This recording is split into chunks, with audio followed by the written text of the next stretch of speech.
이번에는 이렇게 영상을 만들어 봤는데 정말 낯서네요. 세상에서 가장 별거 아니지만 소름 돋는 공격은 본인 목소리 녹음해 놓고 듣게 하는 게 아닐까요? 카페에 와서 촬영을 했는데 이곳은 주택을 개조해 만든 곳으로 루프탑도 있고 반려동물 출입도 가능한 조용하고 예쁜 카페였습니다. 오늘은 마지막 과제 영상입니다. 이번 영상에서는 미래 계획을 세우며 어떻게 행복한 미래를 만들어갈 수 있을까 고민해보는 시간을 가질 겁니다. 사실 저는 굉장히 즉흥적입니다. MBTI 비율 중 P 비율이 80을 넘는 사람으로 인생 계획은 간단하게 숨쉬기 정도가 최선이죠. 그렇기 때문에 제 안에 남아있는 20% 남짓의 계획형 DNA를 끌어모아 계획을 세워보았습니다. 단언컨대 아이패드는 가장 좋은 종이 보관함입니다. 종이가 아주 안전하게 단 한 치의 구겨짐도 없이 보관되죠. 이제 진짜 계획을 세워보겠습니다. 일단 제목은 거창하게 어하유 미래 계획. 글씨도 오랜만에 쓰는데 영어는 더 오랜만에 적어서 긴장이 되네요. 이제 세부 계획들을 세워볼 건데요. 제 첫 번째 계획은 운동입니다. 저는 아주 쓰레기 같은 체력을 가지고 있습니다. 경사가 3도 이상 되는 장소는 극혐하죠. 하지만 최근 이런 식으로 살다가는 3년 안에 신과 함께를 촬영하러 갈 것 같아 운동을 해야겠다는 필요성을 느끼고 있습니다. 그래서 얼마 전부터 아파트 밑에 딸린 피트니스 센터에서 러닝머신을 뛰거나 사이클을 타거나 누워있기도 하며 계획을 조금씩 실천하고 있습니다. 두 번째 계획은 아르바이트입니다. 저는 몇 번 아르바이트를 해보긴 했지만 아직까지는 용돈을 받아 쓰는 아기 대학생입니다. 하지만 이제 하고 싶은 경험도 많아졌고 이제 염치 있게 제 돈을 벌어 제 돈으로 해야겠다는 생각이 들더라고요. 그래서 사람 싫어 관계 싫어 인간인 제가 이런 결심을 내렸습니다. 세 번째는 영어 회화 공부입니다. 초등학교 6년, 중학교 3년, 고등학교 4년. 영어는 지겹지만 영어 공부는 아직 끝나지 않았습니다. 전 세계 공용어가 한국말이 되지 않는 이상 벗어날 수 없는가 봅니다. 네 번째는 휴학입니다. 저희 과는 팀플도 과제도 수업도 다 빡센 지옥의 과입니다. 물론 모든 과가 그렇겠지요.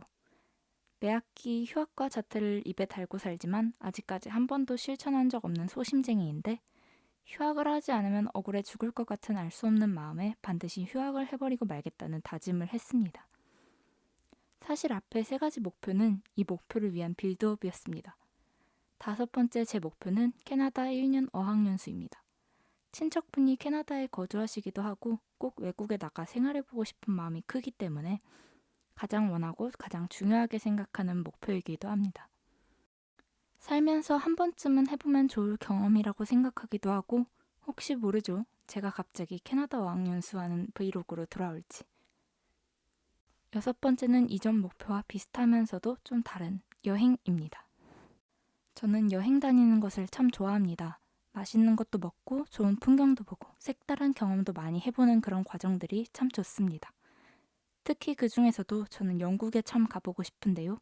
전 해리포터 광인입니다. 그리고 왠지 모르게 영국에서 보고 싶은 것들이 너무 많아서 꼭 한 번쯤은 여행을 가보려고 합니다. 마지막은 콘서트입니다. 최근 코로나19가 잦아드는 추세를 보이며 대학 축제도 열리고 콘서트도 다시 시작하고 있습니다. 저의 오래된 버킷리스트 중 하나인 아이유님 콘서트 가기, 그리고 제가 중학교 때부터 고등학교까지 불살라 사랑했던 빅스의 콘서트, 그것이 제 마지막 계획입니다.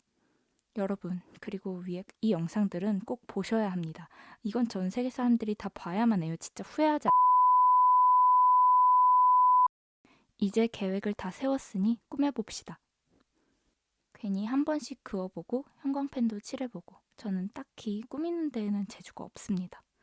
어릴 적부터 그림은 평타를 쳤지만 꼭 채색하다가 괴랄한 작품이 되곤 했죠. 미술 선생님이 재능이 없다고 인정해 주셨습니다. 하지만 사는 데엔 아무 문제가 없어서 그냥 살아가고 있어요. 별 대단한 걸 꾸민다고 집에 있는 필기구란 필기구는 다 끄집어 왔는데 색칠놀이 하는 연령이 지난 지 오래라 집에 별다른 꾸밀 만한 도구가 없더라고요. 이사하면서 다 버렸던 것 같아요. 허전해 보이니 요즘 유행하는 캐릭터들을 그려줍니다. 이때까지 신리오인 줄 알았는데 산리오더라고요.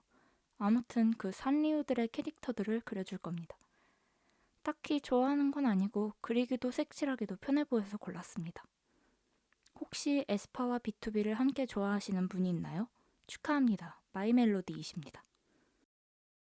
색칠도 대충 쓱쓱 해줍니다. 밑쪽에는 쿠로미를 그려줄 겁니다. 전 포차코가 제일 귀엽던데요. 뭔가 댕청하게 생긴 찹쌀떡같이 생겼어요. 얘는 뭔가 흑화한 바닐라가 캐릭터가 된 느낌이랄까? 포차코를 그리면 되는데 저는 왜 이 두 가지 캐릭터를 선택했을까요? 이제 계획표 세우기가 끝났습니다. 먼 훗날에 캐나다 어학연수 브이로그로 돌아올 수도 아닐 수도 있다는 말을 질러놓고 보니 마지막인 듯 마지막 아닌 마지막 같은 영상이 되었네요. 아무튼 끝! 완성입니다.